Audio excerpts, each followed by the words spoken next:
Salve a tutti, sono Almaro e benvenuti in un nuovo video. Oggi siamo qui per fare un'intervista a James Mcllroy, famoso per essere stato il chitarrista dei Cradle of Filth. Prima di iniziare ringrazio James per la sua grande disponibilità, per aver accettato di essere il nostro ospite, vi lascio l'intervista e vi auguro buona visione. How are you? I'm alright, actually, not bad. I'm a bit busy. Currently recording the debut album for my new band, Summon the Wolves. So I've been tracking bass all night with the bass player, which has been really good fun. I think so far we've got all the drums finished. I finished all my guitars apart from solos, and just vocals are on the way, bass is on its way, and the rest of the guitars are on the way. So it's coming along, but it's taking a long time because don't have the luxury of just spending 4 weeks in the studio when it's not your day job anymore, but we do it for the love of it, so it's kind of cool. And it's really, really exciting how it's evolving, and I think it's sounding good, but I'm biased. Why you started to do music and why you started with metal music? Talk me about at the start of your career. I mean, I'd always listened to music as a kid, so I used to sleep with this radio under my pillow and just listen to the radio stations at night, and so that's always been there. And then eventually a friend of mine was into metal, and I went into the shop to buy him some tapes for his birthday, and they were the first 3 Maiden albums, and I kind of thought, well, they look kind of cool. Maybe I'll just give them 2 and I'll just have one for myself. So I opened it up, listened to it, and then it was kind of, nah, I'll open the other one up and he can have one. And it kind of just spiraled from there, and I played those tapes to death, and that was literally, I think, Killers by Iron Maiden was the first metal album I just had. It was so good. And then Number of the Beast, and I was like, oh, this is amazing. And then that just started the obsession. And you know how it goes. You listen to that, you get into all the other kind of music around. So I was into a lot of 80s, glam rock and stuff like that, because that's what they played on Headbangers Ball. And then, at the end of Headbangers Ball, you get that triple thrash treat, and then you see, oh man, that stuff's faster. That's really cool. And then Megadeth comes along, and it just spirals downwards from there into this whole thing. It's like, I love fast music. I love music with a bit of attitude, and yeah. And I think around about a couple of years later after that, I'd always wanted to play guitar as well, but I was never taught. So I kind of forgot about it from when I was age 7, going, I know I was going to teach me, and eventually picked up a guitar about age 15, and then just taught myself how to play. And then it's you learn all your little bits of Maiden, you learn a bit of Metallica, because that's, you learn the bits, and you end up learning the little tapping to one as well, and go oh man, this is so cool. It kind of spirals from there. And so yeah, that's how I really, really got into music and guitar playing, was just followed by Megadeth and Sepultura, and then Angel, a bit of Immortal, all that stuff just thrown together. And then you start playing guitar, and just really, really got into that as well. So that was kind of like the beginning, the birth of my obsession with guitars and music at that point. So that was cool. You are known for your period in Cradle of Filth. Can you talk about this period and the recordings of Amphetamine Figs and Darkly, and your memories about this? So the whole thing with Cradle is that I really didn't think that was going to happen. So I'd known Adrian for a while, and he said to me, why don't you try and audition? I mean, my first thought was, nah, man, they're gonna have to find someone better than me. So I thought, well, you know what, I'll do I'll learn some songs, I'll go along, and then I can say I played with the guys from Cradle of Filth, and that'll be a cool story, and then they'll find someone else. And so I went along, learned all the songs in a week, about 5 songs. So it was brutal. So I worked during the day, come home, eat, and then just spend about 5-6 hours a day just playing to learn all the songs. And that was before the internet. Well, no, it wasn't before the internet. The internet was there, but the internet wasn't very good at that point. So you had these text tabs that someone had kind of put together that were all completely wrong, but it kind of gave you a little bit of a starting point, and then the rest was just listening to my ear and going, okay, that's what it is, figure it out, and then that'll be enough to get through. So I did that 1 week. It was it was cool, and then they called me back, and I was like, well, this is a bit weird. And he said, okay, learn another 5 songs for next week. So yeah, okay, right, go again. Another like week of like almost not sleeping, being tired as hell, and just learning more and more stuff. Went back, and then they asked me back a third time, and every single time I thought, well, this is a bit weird, but we'll see what happens. I'm not one of those people that goes like, oh yeah, I'm so good, I'm gonna get this now. It's like, well, this is a bit strange, it's a bit weird. And then eventually they asked me, do you want to play some gigs at the end of the year, like a mini tour of the UK in 2002? And I thought, yeah, that's cool. So I'd sign up for that. And then those shows got cancelled. So again, I thought, nah, they'll find someone else now, because those shows are gone. So they've got time to find someone else. And then the phone call came, saying, do you want to do the tour for? Oh my God, I've forgotten it. I've forgotten the album name. That's terrible. It's Damnation in a Day.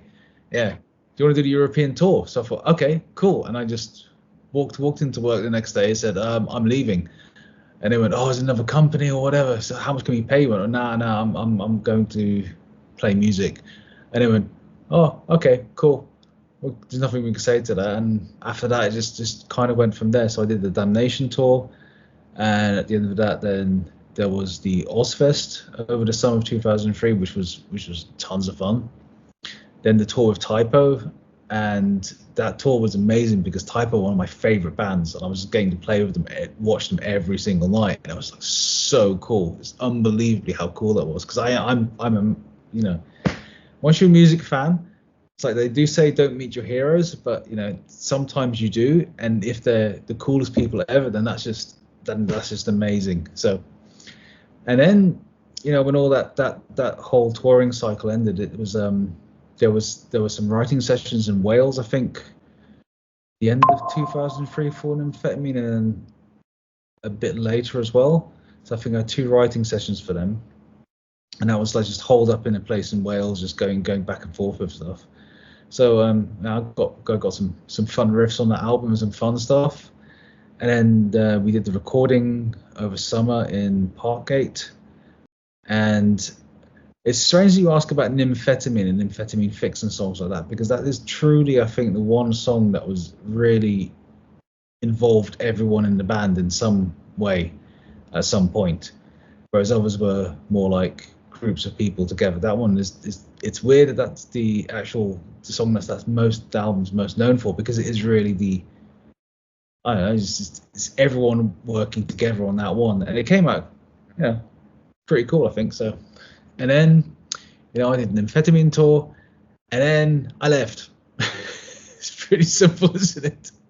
And to do something else, and I spent a couple of years doing other stuff, and I've always been a bit I quite like academia and stuff like that. So I went off and got myself another degree and did some stuff around that. Then put my own band together and decided I was going to start playing 7 strings, which is called Care Sanct, and that kind of always never quite made it, or something always went wrong, to the point where I've probably got like 4 versions of an entire album on my hard drive that never made it past that.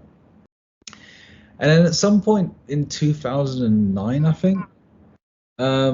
think the Cradle guitarist Charles couldn't do a tour, so they asked me to do a couple of gigs, and then suddenly I found myself doing the entire second part of the European tour, and that was good fun. I got to put the makeup on again. I got to run across stage looking like an evil bat, and got some cool pictures out of it. And then after that, it kind of developed into writing Darkly with Paul, and that was loads of good fun. I mean, I didn't have anything else to do because I didn't have any work, so it was just basically just concentrating on music, writing music, and then recording that album. And that was good fun. It was, nice and fast in places. I'd really enjoyed that. And then did the tour, and after that, I think Paul went off and wrote Manticore on his own. I think he was in that kind of headspace. I don't know what happened there, but it's fine to me. And then after the end of that tour, I mean, I'd been having problems with my arm for quite a long time. So I had pain in my shoulder, around about here, constantly. And this all actually started when I played my first European show with Cradle in 2003. on the first song, the first set, the first 5 seconds, I pulled something and I was in agony, like absolute stupid amounts of pain for the next 1.5 hours having to play the show because you can't stop. You can't just go like, sorry guys, I've got to go off stage now. It's just, that's not something you do, man. It's like even if you're ill, you play the show. If you can breathe and you can walk and stand up, you play the show. That's as simple as that. It doesn't matter how ill you are. If you've got anything broken, you play the show. So I mean, at the end of that, I thought I just done something weird to my ribs or my back or my muscle, but then it turned out a whole almost 10 years later that I'd actually broken my neck. Like I'd shattered the disc in my neck completely. It was just, and then whereas your nerve canal normally runs straight in your neck, mine kind of did a detour around this piece of disc and then went down. So looking at the MRI of that was like, oh yeah, that's pretty bad, isn't it? That's not good. So I ended up having a neck operation, and that kind of ended my second stint in Cradle. And that was like 9 years ago, maybe. And it's grown back now. So I mean, I was probably told that you shouldn't headbang, you shouldn't do this, but you know, when you get on stage, what choice do you have? That is probably quite an expanded answer.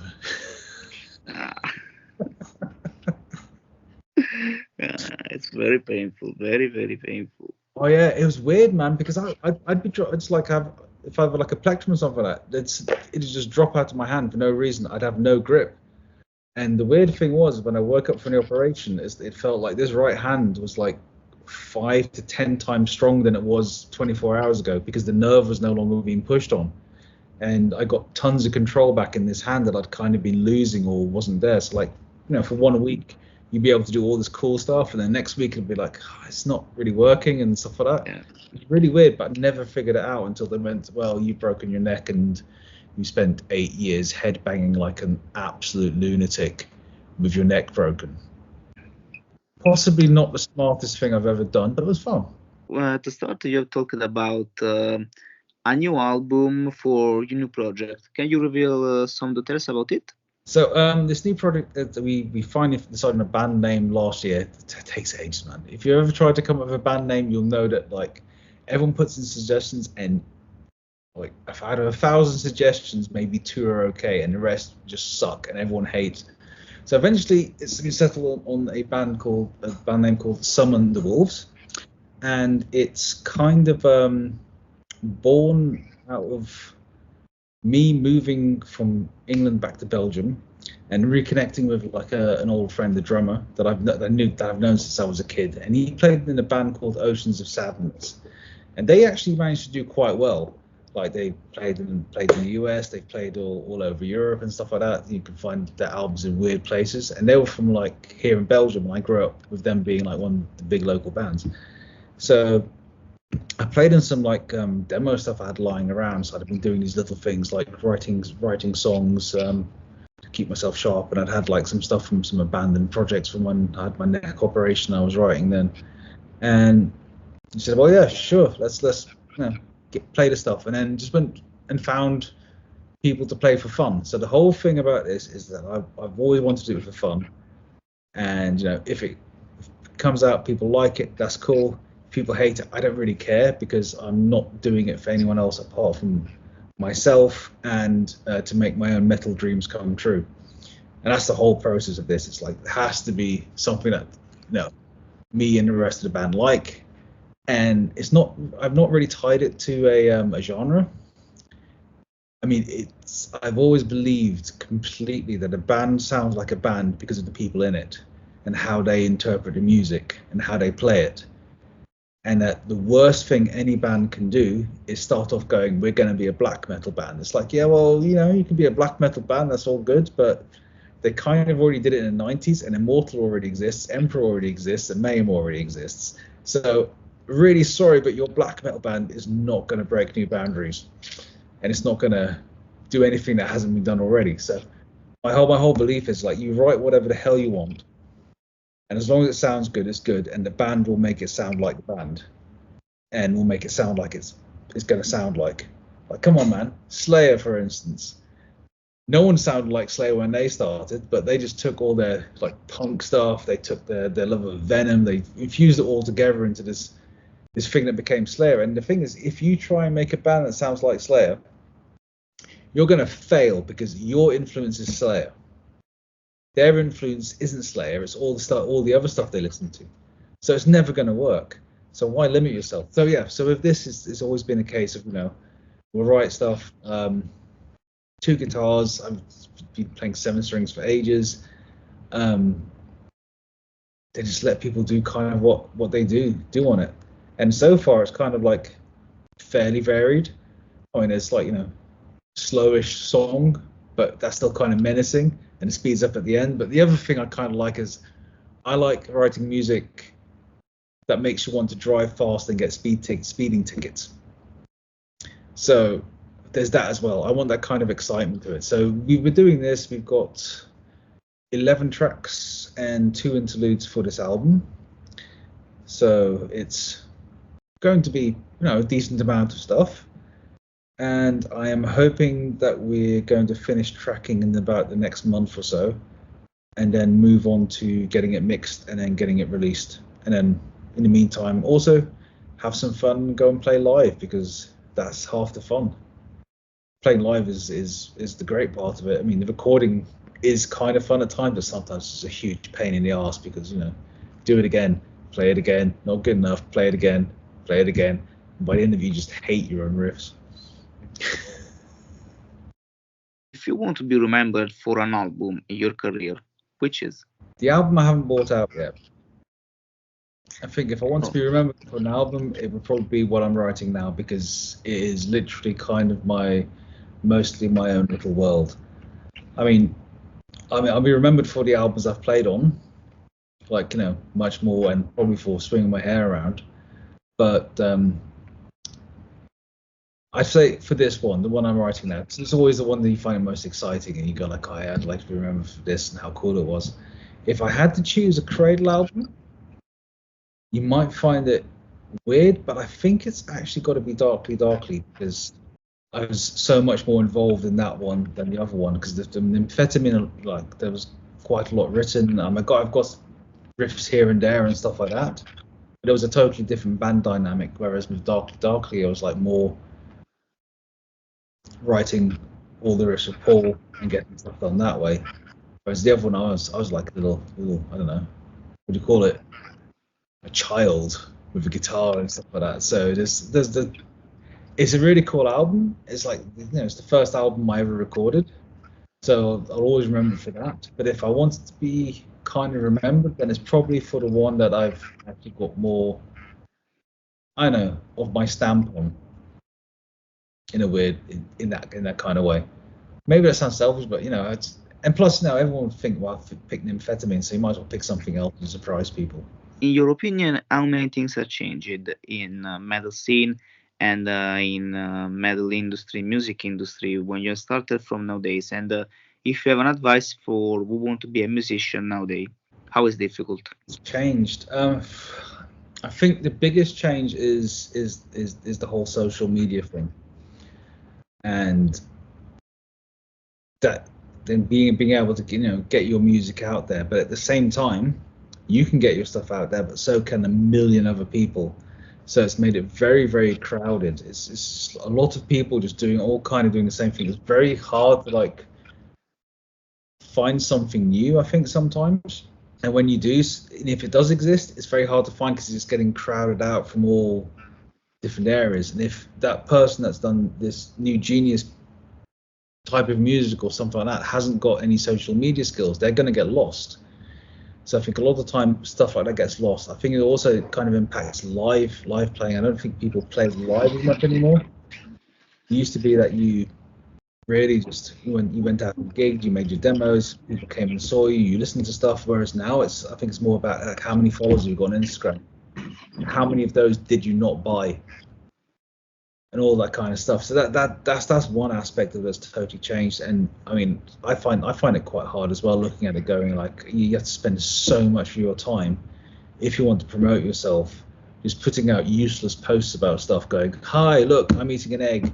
Oh, look, here's me waving, come listen to my band, all that kind of stuff. It's otherwise you just get lost and no one's gonna, you know, look at you. And I think it's somewhat to its detriment. It kind of takes away from having time to actually focus on the fun stuff, like, you know, playing, rehearsing, writing, and all that kind of thing, because you have to like do all the self-promotion thing. And to be fair, like the record label used to be able to do that and would do that for you, all the promotion. But these days it's like, come on, no one's buying music.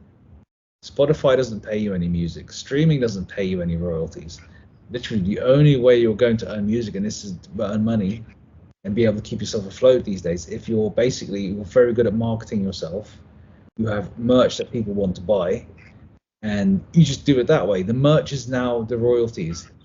The merch used to be the kind of thing you sold as a souvenir for the show, and you went, oh, that's a bonus we get for that.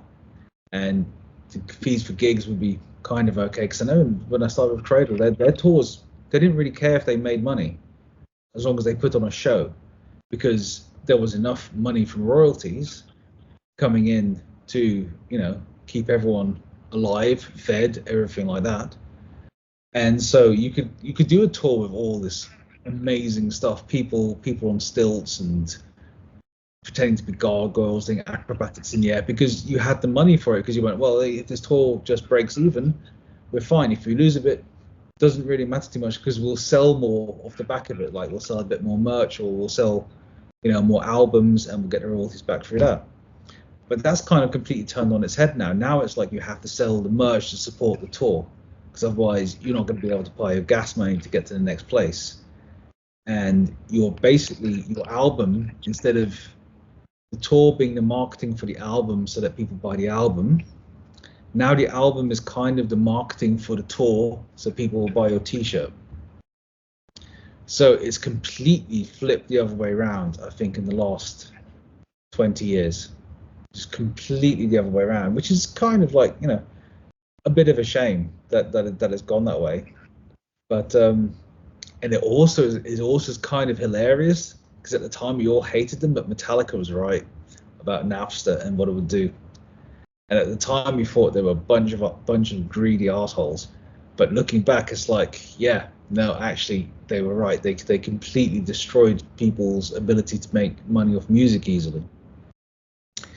So if I'd look at being a musician today, because, you know, I never planned to be a musician at all.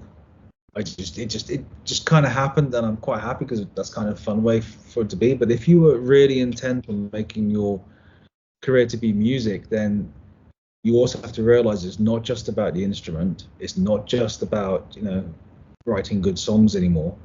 That does help, but it's basically that you have to do all those things to promote your merchandise, and your merchandise has to be the thing that you sell, and your touring is going to be your way of selling merchandise. And, you know, it's kind of sad, but you have to be like a social media marketing machine. You have to market yourself. You have to do all the kind of things that a record label kind of used to do. You have to set up press for yourself, generate interest in yourself, and just, you know, try and be found. And that's kind of a shame, because I think a lot of bands that make amazing music will just go under the radar and disappear because they don't have those skills. It's like, you know, it's no longer a case where you can get 5 guys or, you know, 5 girls, any combination thereof, like a bunch of people in a room who are really good at making music, make some amazing songs, have one that looks good, but they're all idiots. Yeah, they're never going to make it any far. But in the past, those bunch of idiots, someone would go like, you know, we can sell those idiots, we can sell their music, and they can just go and do what they do well, which is write music, and we'll do what we do well, which is market them, so that we both earn kind of money. And in the case of record companies, we'll just rip them off for a little while until they get big enough, and hopefully they'll write a couple of hits. That used to be the way that you could do, as a musician, you could focus on music, and I think these days you cannot do that anymore. There's so much other stuff that you have to do, and you have to do it all yourself, because no record company is going to give you any money, and if they do, it's going to be such a bad deal that you're going to regret it for the next couple of years. So, yeah, fun times, eh? What about your future project for 2024? Finish this album. That's my future project for 2024. And if I finish this album, I think I might actually see if I can resurrect my most ridiculous idea that I've had, ever for music, which is basically a grindcore band with rules. Really stupid rules, but rules nonetheless. And I want to basically just finish a 9-track or 10-track, really short album that is completely and utterly ridiculous, and where I just don't care about how tight it's played. I just want it to be absolute, complete, horrid chaos, just complete antithesis of recording these days, just to make it sound as just nasty as possible. That would be cool. If I get time to do that, I'll be really happy. Thank you for your time. Thank you for accept this, and good luck for your project. Bye. Thank you very much, man. It's been really cool. It's like awesome, dude. Yeah, thanks for interviewing me. Bye. Bye.